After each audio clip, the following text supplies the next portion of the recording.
Fog, footsteps, and a body under the bridge. London hides another secret. Welcome to Fog Casebook. I am Vela. Tell me where you're watching from. I always enjoy reading your comments. Let's uncover the truth beneath the gaslight. On a raw November evening when the Thames lay like a sheet of beaten pewter and the lamps swam in their own halos of damp, Dr. Watson sat opposite his friend at Baker Street and pretended to read a medical journal whose arguments could not hope to compete with the violin. Holmes had tuned it a whole tone low so that the music came out of the instrument with a melancholy well suited to the weather. He paused mid-phrase, turned the bow in his fingers, and smiled in that thin, inward way which meant his mind was elsewhere. "Footsteps," Holmes said. "Scotland Yard. The tread is economical. Lestrade, not Gregson." Watson, who had heard only the muffled passing of wheels, shut the journal and waited. A minute later, Inspector Lestrade was shown in, hat beaded with drizzle, coat collar glittering with the same. There was always about him an air of limited but fervent usefulness, like a lantern that insisted on burning even in a gale. "Evening, Mr. Holmes, Dr. Watson." He tapped the water from his brim, accepted a chair, and produced a folded sheet. "If this doesn't tempt you from your fiddle, I'll eat the bow." Holmes took the sheet without rising. It was a hastily scribbled note bearing the police crest. "Found beneath Southwark's Gaslight Bridge," he read aloud. "Male, late 30s, unknown. Signs of struggle. Article of unusual nature in right hand. Witness reports glow like foxfire on the planks." Holmes's eyes brightened. "Phosphorescence? That's the word the constable used," Lestrade said. "I don't fancy ghost stories, but I can't have the crowd taking it for a haunting. We've roped the bridge, but the river trade won't be patient." Holmes rose at once, reaching for his Inverness and hat. "Watson, your services will be useful. A body near the water rarely tells its secrets to the untrained eye." To Lestrade, "You spoke of an article in the right hand?" Lestrade coloured slightly. "A toy, I thought. A child's spinning top. Only it's heavy as lead and marked with letters. Foreign, perhaps. I'll show you below." They went down into that dank corridor of the city where the breath of the river is always in one's throat. Tar, rope, damp wood, and a certain metallic taint which belongs to London alone. The Gaslight Bridge earned its name not for its size. It was a spare iron span between stout stone piers, but for the line of lamps along its parapet, each held aloft in a graceful crook of iron, each producing an aureole that rain turned to trembling veils.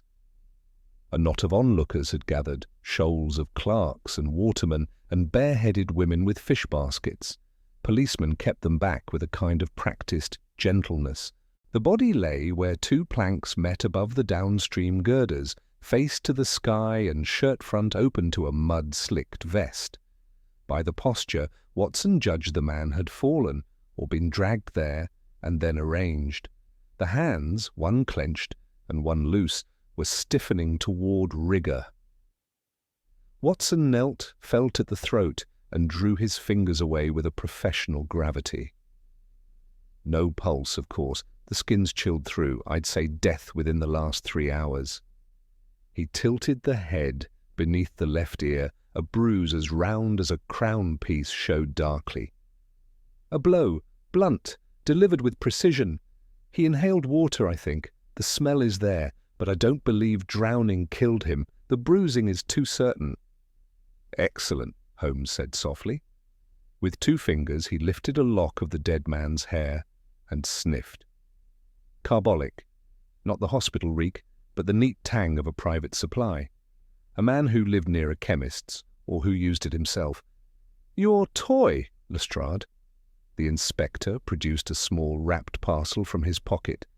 Inside lay a circular disc of dull metal, cleverly ridged along its circumference, a stub of wire in its centre.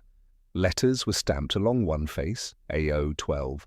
Holmes's brows rose half a line. "Not a toy, a gyroscopic level of a sort. imperfect and crude. See the weight in the rim? A cheap navvy's counterfeit of a surveyor's instrument. Who gave our friend this bauble, and why did he grip it at the last? Watson had been examining the right hand. The fingernails are dark, he said. Ink? No, something finer. He looked closer. Violet ink, the kind used for duplicating presses. Holmes's attention went to the breast pocket. He drew out a folded tram ticket, Borough to Blackfriars, punched once, the ink slightly smudged by damp. Stamped at 7:30, he said. And yet the fourth lamp from the South Pier, he nodded to it, is cracked, and its wick sputters. Our witness spoke of a glow, but not the steady light of these lamps. Phosphorus, said the note. Let us test the boards. He crouched, drew his pocket lens and peered at the planking. Ah, here. With a gloved finger he touched a pale smear that seemed to shine of its own accord when shadowed by his hand. The kind of luminous paint used by certain shipping firms to mark crates for night unloading, applied hurriedly, see the uneven edge. Someone wished to see in the dark, but not to be seen with a lantern. Lestrade gave a sharp nod. Riverman, then. Holmes's mouth twitched, the nearest thing he ever gave to a smile in public. You are consistent, Inspector, if nothing else. Watson, the necktie. Watson leaned over the knot and frowned. It has been retied. The first knot was narrow, one sees the crease, but the present knot is broader and hides a frayed section. Precisely, Holmes murmured. And the left cuff? He turned the dead man's sleeve. The button was missing. In its place a crude fastening of orange twine, tied with a docker's hitch, 2 turns and a tucked end, sensibly executed but wholly out of place on a gentleman's shirt. The glove on the left hand was gone entirely. The right glove lay crushed beneath the palm as though snatched off and then clutched again. Watson noted something else, a line of grease along the edge of the waistcoat, black and gritty. Capstan grease, he said, surprised at his own certainty. I've seen similar streaks on the jetties below St. Saviour's. Holmes's eyes approved him. Very good. Now the watch. The dead man's watch, a modest nickel specimen, had stopped at 20 minutes to 9. Holmes opened the case. A tiny flake of grey fluff clung to the hinge. He touched it to his tongue, considered, and tucked it into an envelope. More of our duplicate ink paper, a clerk, or someone often among clerks, but those boots! He lifted one sole gently. Not a clerk's, half-heeled horrocks with a steel peg added at the outer heel to correct a skew gait. The peg has Thames silt embedded, very fresh. Our man has been below the tide line within the hour before he died. Lestrade blew out his cheeks. If he was mixed up with dock business, the watermen will clam up. They hate the yard on principle. Holmes straightened and looked not at the body, but at the railings, narrow iron uprights capped by a smooth top bar. He ran a finger along it and held it to the light. A grey dust filmed his glove. Plaster, he said, fine and fresh. We are miles from a mason's yard. Why should plaster find itself here, and only here, at the height of a man's hip? His gaze moved to the fourth lamp, with its cracked glass. Watson, do you perceive a pattern in the placement? The smear of luminous paint lies at the very spot where one must kneel to look along the lower girders. Our visitor needed a line of sight. To what end? Watson asked. Holmes tapped the crude gyroscope. To judge a level, to see if something hung true, or if something would pass beneath the bridge at precisely the height intended. A parcel from a boat, perhaps, snatched without stopping. Our dead man took his place as instructed, then he was struck quickly to silence him, but by whom and why? A voice from behind them, quavering with the chill, edged into the scene. I saw him, sir. A thin woman in a shawl stood at the rope line, eyes bright and damp. "I sell whelks of an evening." He come up the steps with a gentleman in a tall hat, speaking low, and the tall one carried a lantern with a shade. But when the light touched his face, there was naught to see. Only a hand with a white ring on the little finger, like a pale circle where a ring had been. Holmes's head tilted. "An absence as a sign, Watson. Remember it. Lestrade, you will keep this bridge clear until morning. The tide will turn in an hour. It may be that what passed beneath will lodge among the piles downstream. Have your men drag from the second pier to the cattle wharf." "And you, Mr. Holmes?" Holmes placed the crude instrument back in its wrappings and handed it to Lestrade. "I shall pay a visit to a certain duplicating office where the ink stains all hands violet by 8 o'clock, and after that to a chemist who sells carbolic in private bottles with a peculiar chip at the lip. Come, Watson." As they turned away, Watson looked once more at the pale smear of luminous paint, like a ghostly finger laid upon the wet wood. The river whispered, the lamps hissed, and London, with all her guilty secrets, breathed in the fog. Holmes hailed a cab and, as they climbed in, said almost to himself, "It is a pretty contrivance to use a bridge as a clock and a river as a messenger. Whoever planned it trusted the city to do his work. That is always a mistake."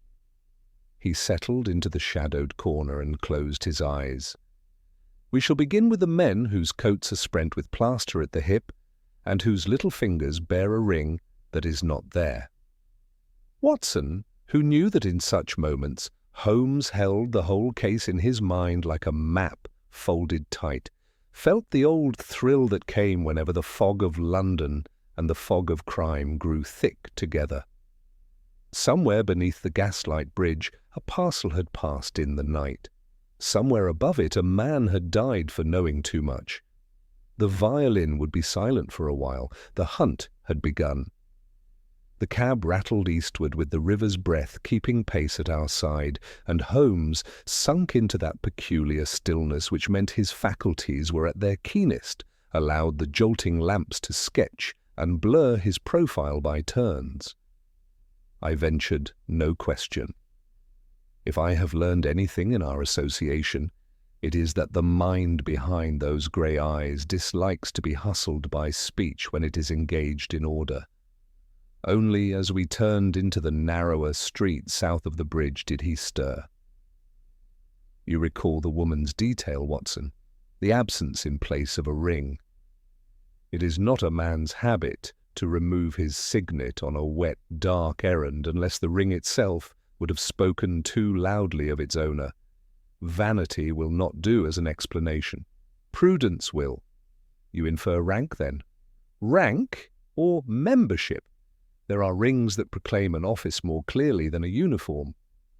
He tapped on the roof, and the driver drew up before a low-fronted shop whose panes were filmed with stale damp. Over the door a flaking legend announced, "R. Tallow & Co. Manifold and Duplicating Office."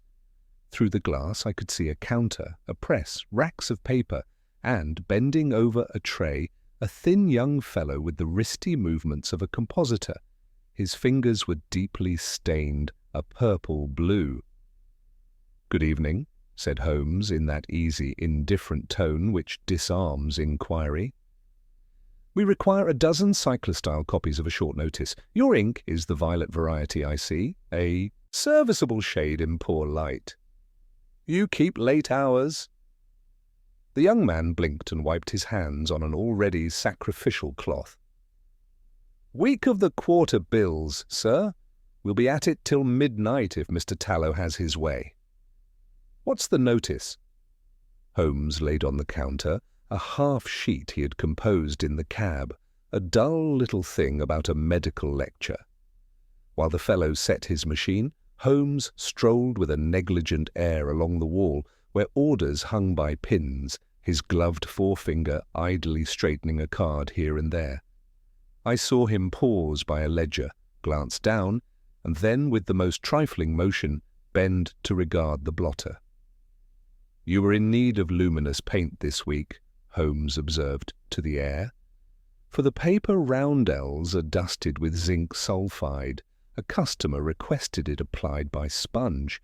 And, you've had a clumsy hand at the press today. There is the figure 8 lacking its upper loop on your stencil, caused by a bent bridge on the pattern wheel." The compositor laughed, half proud and half abashed. "That's me, sir. It catches when I'm in a hurry." "Pray don't mend it on my account. The imperfection may be of service." Holmes's eyes had the mildness of a cat's when it has already swallowed the cream. "Tell me, who was so fearful of the dark that he must have his labels glow?" "The order would not be for a street posting. No householder loves a shining advertisement on his door." The young man's loyalty to trade custom fought with his amiability and lost. "A shipping gentleman, sir. Sent a boy in with the sample and the coin, not a regular, and no address to send the surplus. Wanted roundels cut with letters on, a theta 12. I thought it a Greek sort of thing." Holmes's glance shot to me and back. "AO 12, he said softly. "On dull metal as well?" "Metal? No, sir, paper. But he showed me a little wheel he wanted matched, said the letters must agree." Holmes accepted our 12 dreary notices, paid without bargaining, and left the fellow the richer by a shilling for his pains. Out in the street he took my arm. "We are in the path of a mechanism, Watson. Letters to guide, a bridge for timing, a river for carriage, a crude gyroscope to check level. The parcel must pass at a precise height. Now, who would use luminous marks to snatch a thing from beneath a bridge? A waterman? Too public. A customs man? Too official. A contrabandist? Likely, but let us not marry a theory. He led me 2 streets onto a chemist's, clean as a napkin and bright as a chapel. The proprietor, a spare man with a clerical stoop, greeted us with that mixture of reticence and pride which belongs to the dispensement of tonics. "Your carbolic has an uncommon perfume," Holmes began conversationally, lifting a bottle and sniffing the lip. "A sharper note than the hospital grade. Private distill, perhaps?" "We import from a Bristol firm," said the chemist, pleased. "Hayward and Keen's carbolic has a touch of phenate, which gives it that edge." "May I assist you?" "Indeed. I am in search of a bottle you sold to a gentleman who values privacy. The lip of the last one I bought here," Holmes produced from his pocket and empty, "had a tiny triangular chip on the outer rim, an accident of packing, no doubt, yet distinctive. I like to keep to a brand when I am accustomed to it." The chemist peered, nodded, and went to a shelf. "That chip is our misfortune. 2 cases came with the same bruise, and I have been exchanging any that offend.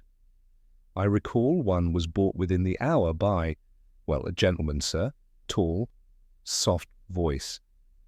I noticed his hand was oddly pale at the little finger where a ring might sit.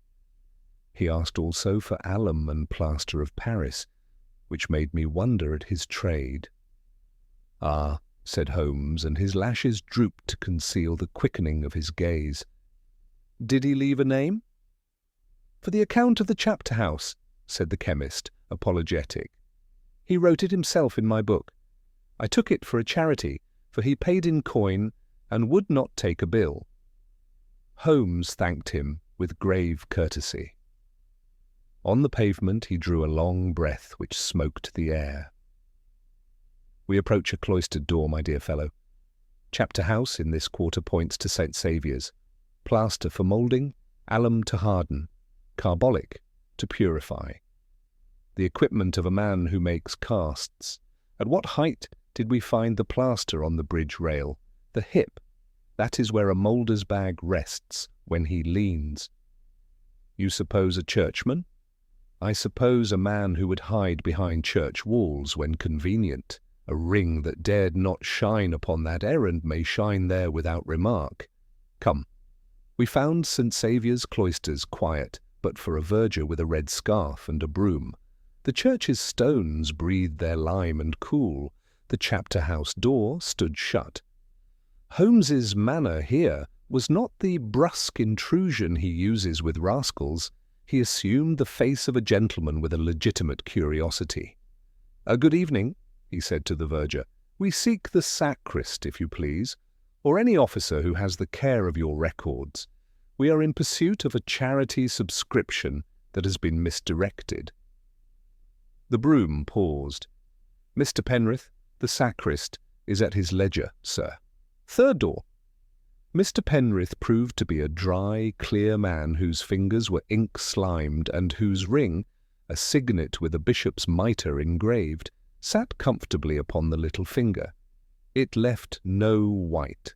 Holmes's inquiries were as delicately phrased as the finial on a chalice. No, the chapter had no such account with Tallow and Co. No, they had ordered no carbolic in that name.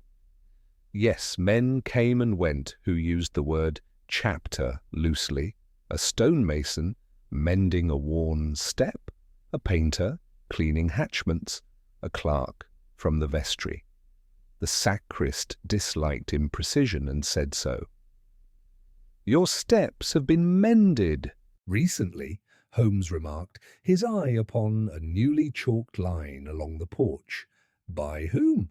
"By a Mr. Luck, a mason from the borough," said Penrith.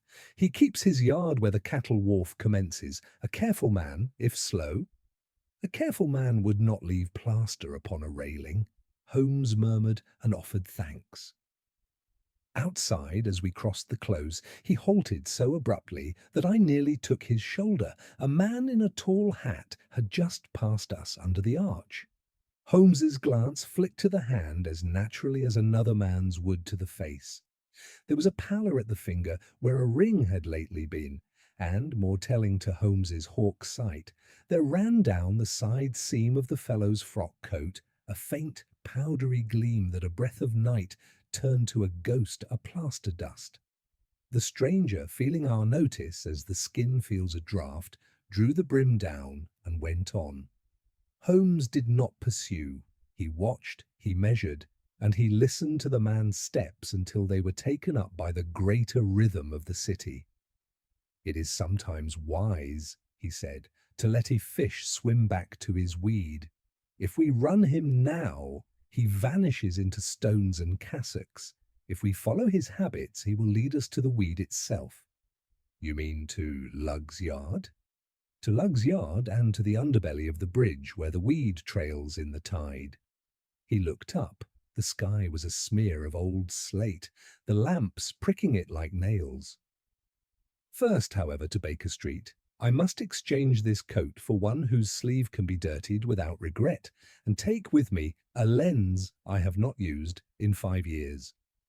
We will return by way of the river stairs and see what generosity the turning tide has shown to Lestrade. The river that carries a parcel will sometimes lay aside a ribbon of it for those who look." We took a second cab. As we rattled over the paving stones, Holmes fell to whistling a little march I had heard him play when he was pleased with himself. You observe the compositor's faulty 8. If, as I suspect, our roundels were pasted to a crate or to a canvas to guide a grappling hook, somewhere upon that contrivance will be stamped a defective 8. It is the poor workman who leaves you his flaw. It is the good detective who thanks him for it. And the man with the pale finger. "He is our messenger between cloister and river," Holmes said. "I will lay you 6pence he has a second coat without plaster for Sundays, a hand that knows knots better than psalms, and a tongue which, when loosened by the proper bait, will tell us for whom he carries. The bait is not money." He smiled faintly. "It is vanity. He has given himself a little office within a greater one, and will be glad to tell it to a stranger who appears to know it already." The cab swung north toward Marylebone. Behind us, the river was swelling to its height, and somewhere under the planks of the Gaslight Bridge, the tide was nosing at iron and stone. As a patient dog noses at a door it knows will open. The fog had thickened by the time we reached Baker Street, turning the lamps to formless stars. Holmes was already in motion, exchanging his coat for a rougher one and pulling from a drawer a small case lined with black velvet. Within lay instruments of exquisite fineness, a lens on a jointed stem, a measuring gauge, and a pair of metal tweezers that gleamed like the legs of a spider. He slipped these into his pocket with the quick precision of a surgeon arming himself for operation. "I fancy," he said, tightening his scarf, "that the river will have spoken by now. Lestrade is a dullard, but not an idle one. If the tide gave up anything, it will be in his custody, or, failing that, in the weeds beneath the cattle wharf." He glanced to me. "Watson, your revolver and your patience. Both may be required tonight." We took to the streets again, the cab clattering through lanes where the air smelled of wet rope and iron. By the time we reached the Southwark embankment, the lamps of the Gaslight Bridge were mirrored faintly in the oily tide, and Lestrade's constables, silhouettes against the lamps, stood like black posts in the mist. Lestrade himself was there, his hat pulled low, and his hands in his pockets. "We've had a bit of luck, Mr. Holmes," he said when we joined him, dragged a small crate from the piles below the bridge about the size of a hat box, marked with your glowing paint and stamped with that queer letter of yours, A with a circle and a tail. "Where is it now?" Holmes asked sharply. "In the boat shed. We thought best not to break the seal till you came." Holmes followed him without another word. The shed was a ramshackle structure reeking of damp wood and fish. On a trestle table lay a wooden box, crusted with silt and wound about with tarred cord. The mark on its lid shone faintly when Lestrade turned down the lamp. AO 12, precisely as on the metal disc the dead man had clutched. Holmes drew out his tweezers and probed the cord. "No official seal," he murmured. "Merely wax, cheap, brittle, hastily done, a mark of secrecy but not of law." He worked the latch open. Inside, wrapped in oiled cloth, lay a collection of plaster fragments, each moulded with extraordinary delicacy. A series of relief impressions showing portions of inscriptions, Latin words, floral borders, and one unmistakable crest, a cross flory rising from a serpent's coil. Holmes leaned over them, eyes bright as a cat's in the gloom. "The crest of the Order of St. Lazarus," he said quietly. "A monastic fraternity long dissolved in England, but surviving here and there as a private society. These fragments are casts, moulds taken from an older carving, likely the ornament of a tomb or reliquary." Lestrade frowned. "So we've a stolen church carving, have we? Seems a poor reason to murder a man." "Not murder, Inspector. Silencing." Holmes brushed away a flake of plaster. "The man beneath the bridge, he was no thief, a messenger perhaps, or an intermediary. The true thief works behind sacred walls. He makes casts at night, sends them by river to be recast in metal or stone elsewhere. And the originals—" He snapped his fingers softly. "The originals vanish. The wealthy antiquary believes himself the owner of a relic. The abbey believes its treasures untouched. Meanwhile, one man grows rich." He turned to Lestrade. "You will station a man at every wharf between here and Millbank. Ask discreetly who hires boats at odd hours from the Southwark stairs. The one you want will have plaster on his cuffs and a tongue that speaks of brotherhood and vows." Lestrade grumbled assent and went to give his orders. Holmes remained crouched over the fragments, his fingertips tracing the lines of the flory cross, as if reading a language only he knew. "A bold scheme, Watson," he murmured. "To counterfeit sanctity itself. The plaster tells a story, but not the whole. The dead man's gyroscope was the key to the bridge operation. used to steady a platform while the crate was lifted from a passing skiff, a feat requiring timing, silence, and knowledge of the tide. "And the man with the pale finger?" I asked. Holmes straightened. "He is the artisan, the caster. He works by day as a mason, perhaps still under the name Lug, and by night under a name less respectable. It is he who shapes the moulds and delivers them to the accomplices on the water. Our victim may have discovered the trade or threatened exposure, hence the blow, the river, and the careful staging." He pocketed a small fragment of the wax seal. "We shall visit Mr. Lugg, but not as detectives. A direct approach would send him into hiding. I propose instead that we appeal to his pride as a craftsman." We left the shed and made our way toward the borough, where the night thickened and the air tasted of soot and rain. A dim lamp burned over a yard half filled with blocks of stone and discarded chisels. A man sat hunched at a workbench beneath an awning, pipe glowing faintly in the dark. The profile was unmistakable, the tall hat, the lean frame, the powdering of plaster at the hip. Holmes touched my sleeve. "Let him believe I am an admirer of his art. When the moment comes, follow my lead." He stepped into the lamplight. "Good evening, Mr. Lugg," he said pleasantly. "I have seen your work on St. Saviour's Steps. Admirable. The curve of the balustrade is a study in proportion." The man looked up, wary but flattered. "You know stone, do you?"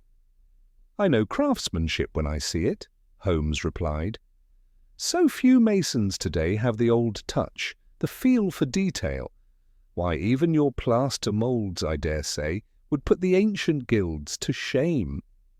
Lugg's eyes narrowed. "What moulds?" Holmes smiled faintly.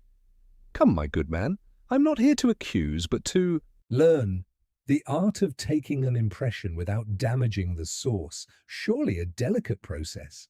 A touch of alum to harden, carbolic to purify, luminous paint perhaps to guide the hand at night.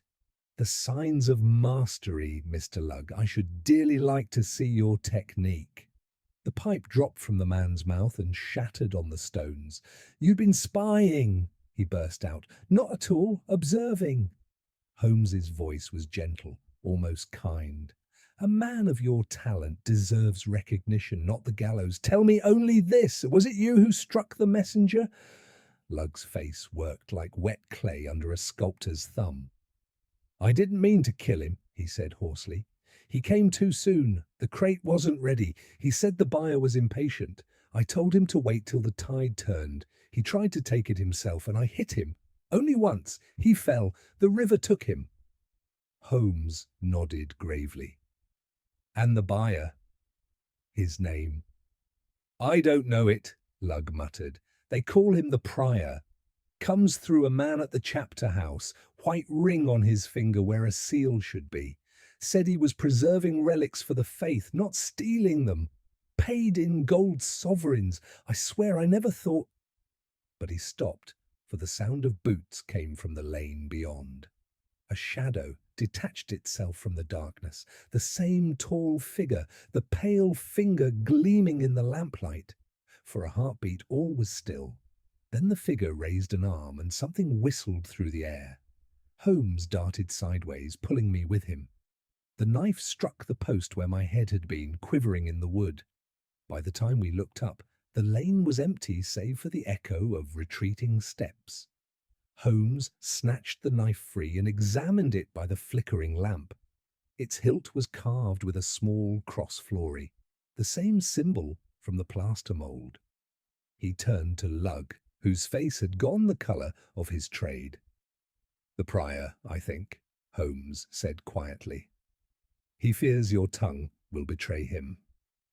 You are no longer safe here, Mr. Lugg. Go to Lestrade at once and tell him all.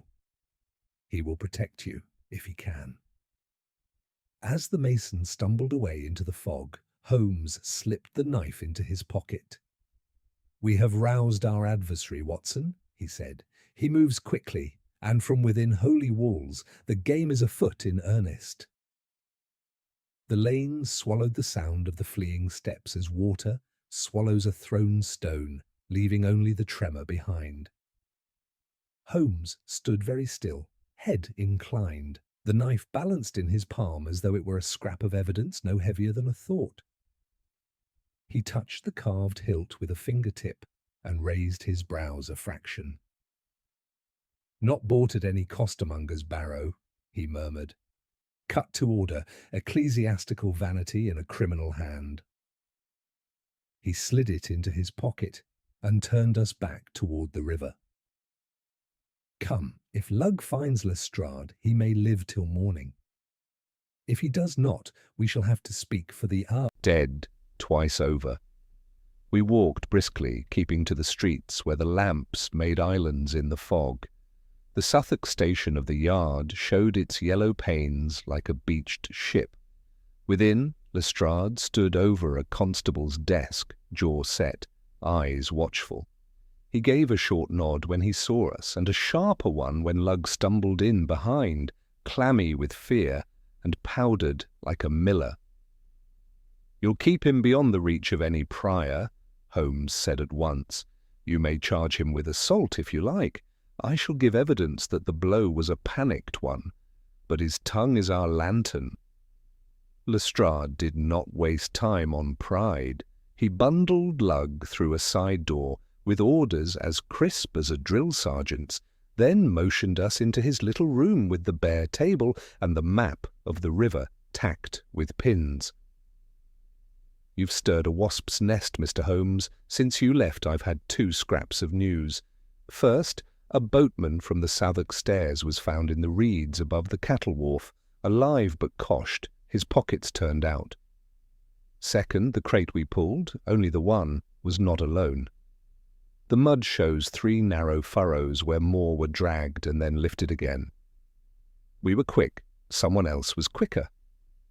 Holmes's gaze went to the map, but I saw his attention was not upon the pins so much as upon the faint, greasy corner of the paper where Lestrade had often rubbed it with his thumb.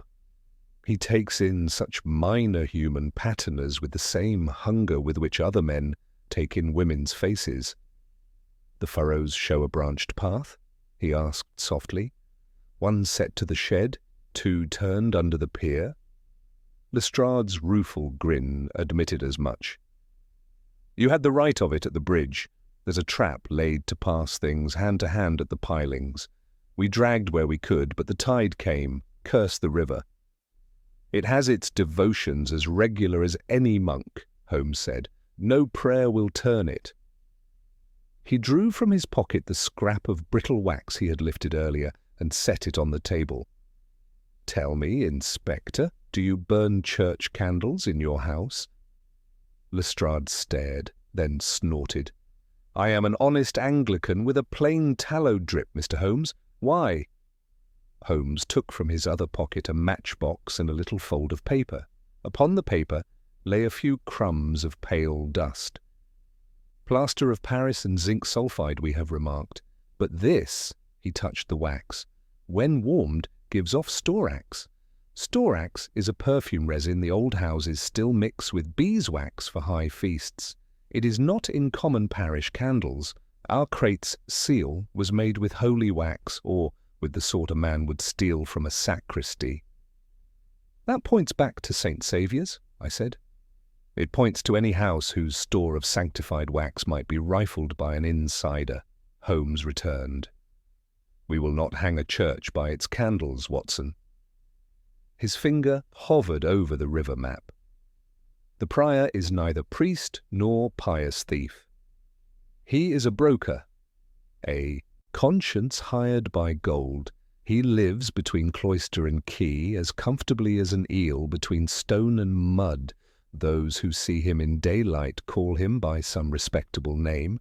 Those who see him by night know only the white at his finger and the symbol on his blade." Lestrade rubbed his chin. "I can put a man at every stair till cock-crow. I can knock at the chapter house and be told nothing, and I can clap irons on Lugg, which I have done, but I cannot lay hands on a ghost in a tall hat." "Where, then?" "On the chalk liner," Holmes said. He would not explain it then. He has a perverse trick of leaving one stranded on the bank while he swims for his chosen jetty. We followed him out into the fog again, where the towers of St. Saviour's loomed like great beasts sleeping in a field. Holmes led us not to the main door, which would have brought us into Mr. Penrith's district, but along the south wall to a strip of scaffolding and a row of trestles where mason's tools lay under a tarpaulin. With that spider-legged lens attached to its tiny stem, he went on his knees by the porch step, where earlier the sacrist had pointed out the mending. The fresh chalk line the mason uses to keep a course true, faint as a breath, was still visible along the edge. "The hip dust," he said in a whisper, and passed the lens. There, faint and astonishing to my eye once he had directed it, was impressed upon the chalk a little oval where a bag had rested, and, in the oval, a smear of violet. More, there were minute paper fibres like hairs caught in the grit. "Cyclo-style fleck," Holmes said. "Our mason puts his plaster bag where he always puts it, and his other trade, duplicating labels, goes with him like a shadow. He leans, he lifts, he marks. The chalk line has kept his secret for us. Not Lug's mark. This hand is lighter, the oval smaller, the pressure less. A second caster. Your prior does not trust one man alone." He moved to the inner jamb where the stone had a small shelf to catch water. There, his tweezers lifted a speck of gold that winked when he breathed on it. "Gilding," he said, "old and thin. You remember the fragment with the cross-Florian serpent? The original from which it was taken is gilt. There are not a dozen gilt carvings of that description within a mile. One is in St. Saviour's, over the Lazarus chantry, guarded by a grille and a lock. The key to that lock is kept by the sacrist." "Penrith!" I exclaimed. Holmes's mouth did not smile, but it implied the notion. "Penrith is a precisian with ink on his fingers and no plaster on his hip. He dislikes looseness in language and would dislike looseness in law." "No, but he opens the door to those who speak the right word and bear the right letter, and he keeps his accounts in a neat hand wherein the figure 8 is made with a narrow upper loop." He broke off and drew something from under the trestle. It was a fragment of paper, damped into the earth, with the luminous roundel's ghost upon it and a stamped number. The 8 was malformed at the top, and the men who use his passages have their printing done where a bent bridge mars the 8. Our Mr. Tallow's defect will hang a man yet. Before I could speak, a hush fell across the close, the special hush that belongs to a door opening where none seemed. A figure in a cloak slipped from the chapter door and moved toward the river gate with a swiftness that wished to look like leisure. Holmes's hand touched my sleeve, and then he was gone into the fog, noiseless as a news sheet, snatched by wind. I followed as best I might. We kept to the grass, parallel to the cloaked shadow. At the gate, a second form rose from the darkness, another hat, another pale, ringless finger, a low whisper, a transfer of weight from one to the other. No parcel, only a small key that glinted and vanished. Holmes did not spring. He let them part and took the shadow that returned toward the church. He came up level with him at the buttress. "Good evening, Mr. Penrith," he said, in a tone as mild as milk. The sacrist jerked, as if struck. "The lot of a conscientious man is cruel when he is surprised. Every innocent fault in his day rushes to his cheeks in one tide. Mr. Holmes," he stammered. "Keys should not change hands in the dark, even for pious errands," Holmes continued, and lifted the sacrist's right hand. There was no white upon the little finger. There was, however, a smirch of storax wax at the base of the thumb, and, in the web between finger and thumb, a scratch not yet healed. "You will tell me presently to whom you lent your Lazarus key, and under what tale, but not here." He inclined his head toward the gate. Your friend, if friend, goes to the river with a purpose. Inspector Lestrade would be grateful for your aid in detaining him. Shall we?" Penrith trembled between alarm and relief. I knew nothing of theft," he whispered. He spoke of preservation, of moulds to repair the eroded work. He came cloaked by recommendation, by letters from a noble patron. "I am not a rogue, Mr. Holmes." "No," said Holmes gently. "Only a man whose zeal outran his discretion. You will have the opportunity to amend." We reached the river gate as Lestrade's men, summoned by a whistle Holmes had produced as if from air, converged. The second man broke for the stairs, but there is no defeating a half-dozen constables who have found their night's prey. He fought with the trained desperation of a dock rat, fast, low, cruel, but he was brought to ground amidst curses and the splash of a boot in the shallows. When they hauled him up, his hat rolled to the stones, the lamp flame licked his face, and I recognized the tall hat, the pallor at the little finger, where a ring had lately sat, and beneath his cloak, tied to his hip, a bag whose side was dusted with the same telling plaster. Holmes took the bag as calmly, as a banker takes a deposit, opened it, and drew out not a relic or a mould, but a small metal frame fitted with spring claws and a knurled wheel. Beside it lay a folded paper labelled in purple, AO 12, lowering apparatus, bridge 4. The 8 on the printed 12 was ill-made. "Our mechanism," Holmes said softly. "The bridge as a clock, the river as a messenger, and this as the hand which plucks time's parcel from flow to man. Inspector, your prior will not be far behind. He cannot afford to lose both apparatus and key. If we are quiet and very patient, I believe he will come to us." The constables melted into archways and behind tomb chests as a mist might take the shapes of things. Holmes positioned us with the care of a chess player who has the final mating net already drawn in his mind. Lestrade crouched by the river gate with 2 men, I at the buttress where the grass met flag, Holmes himself a pace inside the close, the arrested courier's bag and apparatus slung now beneath his own coat. He had done a small, curious thing before we settled. With a dab of collodion and a pinch of powder from his pocket, he had blanched the skin of his little finger so that at a glance it showed the pale circle of an absent ring. "Since our friend expects to be answered by a man bearing his badge of discretion," he said softly, "we must oblige him in semblance, if not in substance. Silence now. He is one who prefers to summon rather than to be summoned." We waited. There is a peculiar dilation of the senses that comes when London sleeps, and the great creature breathes more slowly. The very tick of time seems larger, as though it might be heard by the deaf. In that hush, the scratch of a boot against grit at the far side of the cloister was as distinct as the opening line of a conversation. A figure detached itself from the stone and came in a measured walk along the south aisle's shadow.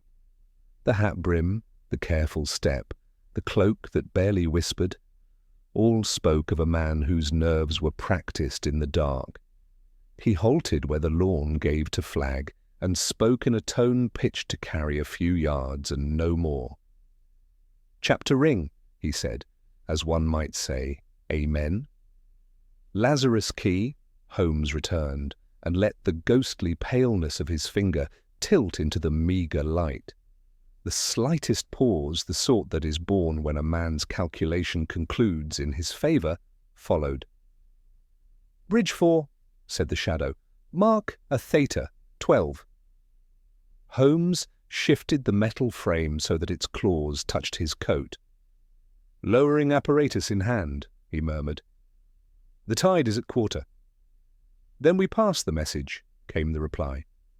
"Adelphi Terrace, 10.5. Say that to him who asks." It was on the tip of Holmes's tongue to ask the obvious who. and I felt my muscles tense for the spring, but he did not spring. A bird will hop into a snare if one twitches the grain too quickly. He let the shadow turn for the river and walk 3 paces before the soft hiss of his whistle uncoiled into the night. Lestrade's men rose as one. The figure leapt like a deer, but steel beats flesh. They took him at the gate and bore him to the flag under a pooling lantern. He was younger than I had expected, with a face all fine lines and no softness. The little finger's pallor was there, so too the dust at the hip. Holmes considered him almost kindly. "We have your messenger," he said. "It is the master who interests us." The fellow smiled with a corner of his mouth that betrayed nothing human. "The master interests many," he said, and shut his teeth upon any further words. "Then we will make do with what he has shed," Holmes murmured, and bent to the man's cuff. A smear of storax wax lay there. Caught in the seam of the other cuff was a hair, pale and wiry. He took it with the spider-leg tweezers and put it away, as a miser might a coin. "You will send him in," he added to Lestrade, "after he has sat in a clean cell for an hour. I wish him to accustom his mind to a new temperature." We had not gone 10 paces toward the chapter house to rouse Mr. Penrith, when a bell, thin, urgent, and ill-struck, jangled inside the church. It was followed by a cry and the clatter of footsteps. The verger we had met earlier rushed past us, eyes wild. "The chantry!" he gasped. "The Lazarus Grill!" Holmes was through the door before the sentence finished. We ran the short passage and entered the little side chapel, where the light of a single altar lamp threw up the gilded reliefs like fish leaping. The grill, iron, old and decorous, hung with its lock unharmed. Penrith, white as the wax on his hands, fumbled at his belt for keys with fingers that shook. "It is closed," he breathed. "I locked it at Vesper. I swear it." "Open it," Holmes said. The wards turned, the grill swung, and we saw at once the absence that is louder than any presence. The gilt ornament that had crowned the Lazarus crest, the little cross flory with its serpent, was gone, cut away with a care worthy of surgery. In its place a negative lay, dusted with talc and brushed clean. On the flagstones beneath lay 2 things, a smear that glowed faintly when Holmes shaded it with his hand, and a small metal disc such as we had seen in the dead man's hand, stamped A.O. Threne. "Not repair," Holmes said softly. "Harvest. He takes the original when he has the mould complete and leaves us the ghost." He moved his hour forward when our net stirred. "Inspector, your men at the gate did well. His hand here did better. He had a key, he had time, and he had the knowledge of a man who has been in and out often enough to grow careless." Penrith gripped the rail till the blood fled his knuckles. "I am ruined," he said. "Say what you please, gentlemen, I have been a fool." "Fools do not make conspiracies," Holmes returned, not unkindly. "They only light candles for knaves. You will do as I say now and save what can be saved." He moved with that mercurial energy which, after a long stillness, always astonishes me afresh. The lock he studied minutely. "See, Watson, the ward bears a scratch along its back, fresh and bright. An honest sacrist turns a key until the wards sit, and no more. A thief unfamiliar with church metal turns a quarter too far. The bitting bites at brass." He ran a finger along the inner side of the grill. "And here, fibres, fine and stiff, not hemp for ships, Italian cord, such as theatre men use for drops and machinery. It abrades differently. Where do we find churchmen and theatres nodding elbow to elbow? At the Adelphi." He rose, eyes alight. "We were given an address in the yard, a message for him who asks. If we are nimble, we may catch the question and the man who will answer it." Lestrade had been hovering, torn between guarding the prisoner he had and flying at the larger shadow.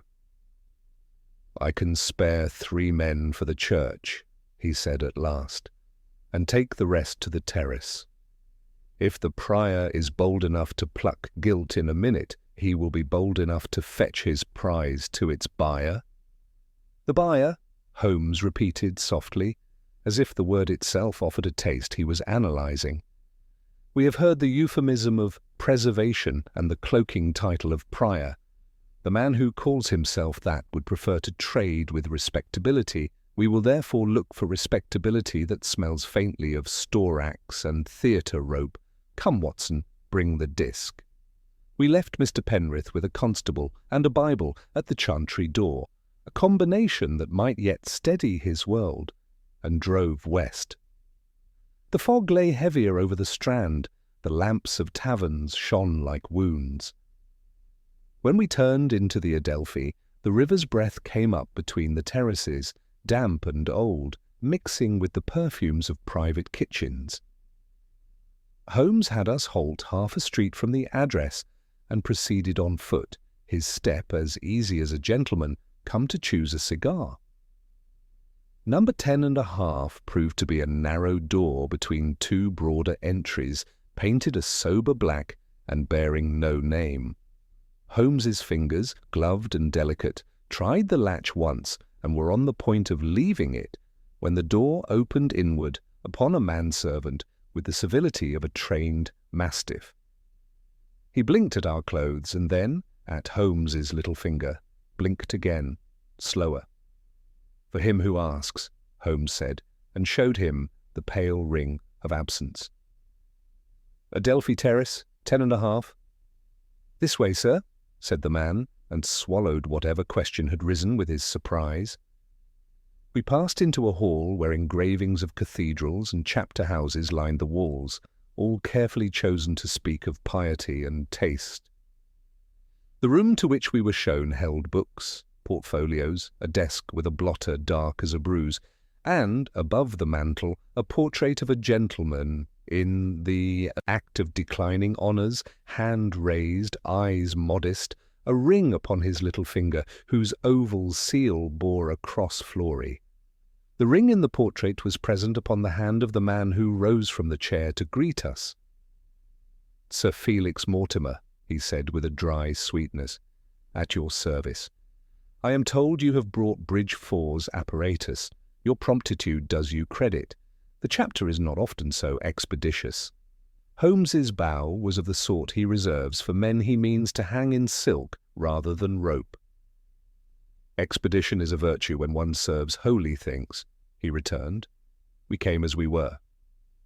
Sir Felix's glance took in my coat, my boots, and returned to Holmes's hand. "As you were, and not as you are commonly, I think," he said, the smile thinning. "You are not the messenger I expected." "Nor you the patron I wished," Holmes replied in the same gentle tone. "Yet here we are, each the disappointment of the other. Shall we speak plainly, Sir Felix? It will save your carpets." For the first time the other's eyes cooled from play to calculation. He ringed his seal idly on the blotter. The wax that had gathered there bore already a dozen pale circles. "Plain speech is a habit of men who can afford it," he said. "Can you?" Holmes set the captured metal frame upon the desk so that its claws lay like a curious instrument between them. "I make my purchases in a different coin," he said. "But I have a small account in violet ink and bentates that may be of interest to you. It runs from a duplicating office in the borough to a sacrist's ledger, thence to this very desk where storax flecks your sleeve and theatre cord dusts your cuff. It is a charming narrative. Shall we conclude it together, or shall we wait for Inspector Lestrade to add his punctuation?" Sir Felix's hand rested lightly on the bell-pull. He did not ring. He smiled once more, a different smile, colder at the edges. "By all means," he said. "Conclude, Mr. Holmes, is it? I have long wished to watch a man hang a chain from one small link and persuade himself he holds the whole weight of heaven." Sir Felix's invitation to proceed was the sort that conceals a dozen traps beneath its courtesy. Holmes, who enjoys walking on eggs when he knows the nest, set his fingertips on the edge of the desk and leaned as if to admire the apparatus he had placed there. "You like mechanisms," he said. "So do I. I like, in particular, the mechanism by which an error repeats itself until it betrays its maker. Take this, Bentate." He drew from his pocket the damp scrap we had lifted near the trestles and set it beside a neat stack of notices on Sir Felix's blotter. "A compositor's defect runs like a cracked note through your little choir, on crate labels, on instruction slips, and, if I am any judge, on the private memoranda by which you regulate your trade. Your servants are efficient. They brought your most recent Bridge 4 note to this desk within the hour. They have not yet swept away the witness." He touched the blotter with a gloved finger and lifted it. Faint on the skin was a violet dust that needed no introduction. Sir Felix regarded this demonstration with the cool of a man watching rain on another's hat. "If this is your chain, link it," he murmured. "You have, as yet, only noise." "Chain and music both," Holmes returned softly.